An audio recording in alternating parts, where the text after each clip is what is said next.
Everyone, welcome back to our online class today.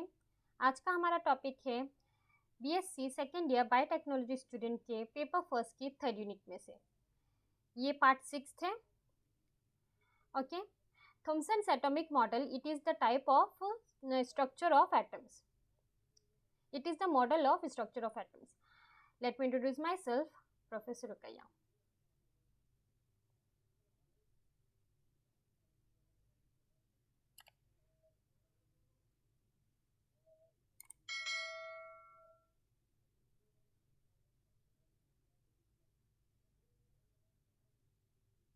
Okay, ये Thomson's model of atom, atom का सबसे पहला model ही Thomson's के द्वारा दिया गया था।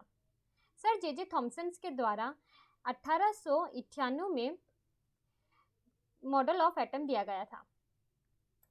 Thomson's model of atom sir J Thomson's 1898 में प्रस्ताव किया है कि उनके द्वारा यह कहा गया था कि एक परमाणु एक गोलाकार आकार जिसका साइज जिसका रेडियस या त्रिज्या लगभग 10 से 10 मीटर होता है, जिसमें सकारात्मक प्रभाव समान रूप से वितरित किए जाते हैं। सर जे थॉमसन्स ने यह प्रपोज किया था that an atom possess a spherical shape, spherical shape मतलब गोलाकार आकार,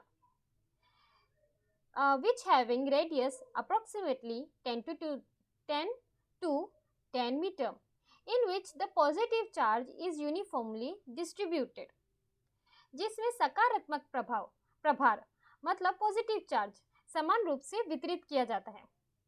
सेकेंड पॉइंट उन्होंने ये दिया, the electrons are embedded into it in such a manner as to give the most stable electrostatic arrangement. उनका यह मानना था कि जो इलेक्ट्रॉन्स है को इस तरीके से एम्बेडेड किया जाता है कि सबसे स्थिर इलेक्ट्रोस्टैटिक व्यवस्था दे। कई अलग अलग नाम में इस मॉडल को भी दिया जाता है। मतलब उनका ये मानना था कि इलेक्ट्रॉन्स इस तरीके से किसी चीज़ में एम्बेडेड है, गड़े हुए हैं कि वह हमेशा इलेक्ट्रोस्टैटिक अरेंजमेंट को स्टेबल रख सके। Many different names are given to this model. They are plum pudding, raisin pudding, watermelon. इन मॉडल्स को बहुत अलग अलग नाम से पुकारा जाता है, जैसे कि प्लम पडिंग को आप कह सकते हो हलवा, रेजिन पडिंग को आप कह सकते प्लम पुडिंग को कह सकते हो हलवा, रेजिन पुडिंग को कह सकते हैं किशमिश का हलवा, या वाटरमेलन तरबूज से भी इसे डिनोट किया जाता था। In this model it can be visualised as a pudding और watermelon of positive charge with plums or seeds, electrons which are embedded into it। यहाँ पर इस मॉडल को इस तरीके से माना गया है कि एक महत्वपूर्ण विशेषता ये बताई गई है कि ये जो मॉडल है इसे प्लम या बीज किसे कहा गया है, इलेक्ट्रॉन्स को बीज कहा गया है, या तो प्लम मतलब एक तरीके से हलवा कहा गया है। ये बीज के साथ सकारात्मक आवेश के हलवा या तरबूज के रूप में कल्पना की जा सकती है। इसे ये कह रहे हैं कि समझ लीजिए ये पूरा का पूरा एक स्फेयर जो है, हमारा गोलाकार आकार जो है, उसमें पॉजिटिव नेचर ही पॉजिटिव कंप्लीट चार्ज डिस्ट्रीब्यूटेड है, ठीक है, हर जगह पर। उसके बीच में बीज की तरह, जैसे तरबूज में प्लम के बीच में मतलब जो आसपास का गूदा होता है उसके बीच में जैसे बीज गड़े हुए होते हैं, उसी तरीके से इलेक्ट्रॉन्स इस स्ट्रक्चर में गड़े हुए हैं। An important feature of this model is that the mass of the atom is assumed to be uniformly distributed over the atom. इस मॉडल की एक महत्वपूर्ण विशेषता यह है कि परमाणु के द्रव्यमान को परमाणु पर समान रूप से वितरित किया जाता है।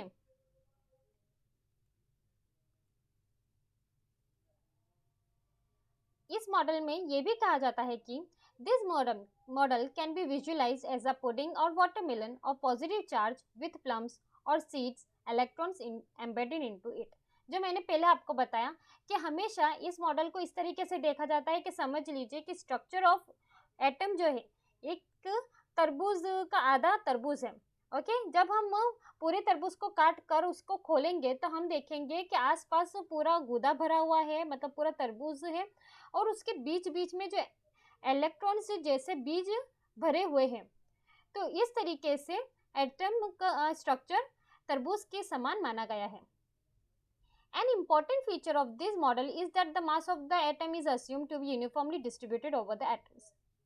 Although this model was able to explain the overall neutrality of the atom, इस मॉडल में हम ये बता पाए कि मॉडल परमाणु की समग्र तटस्थता को समझाने में सक्षम है, लेकिन but was consistent with the results of later experiments. लेकिन बाद के प्रयोगों के परिणामों के अनुरूप नहीं था। वो परिणाम किसके थे? जो Thompson was awarded Nobel Prize for Physics in 1906 for his theoretical and experimental investigations on the conduction of electricity by gases. ये जो बाद में होने वाले जो एक्सपेरिमेंट्स थे, एक्सपेरिमेंट में नाम है रुदरफोर्ड का।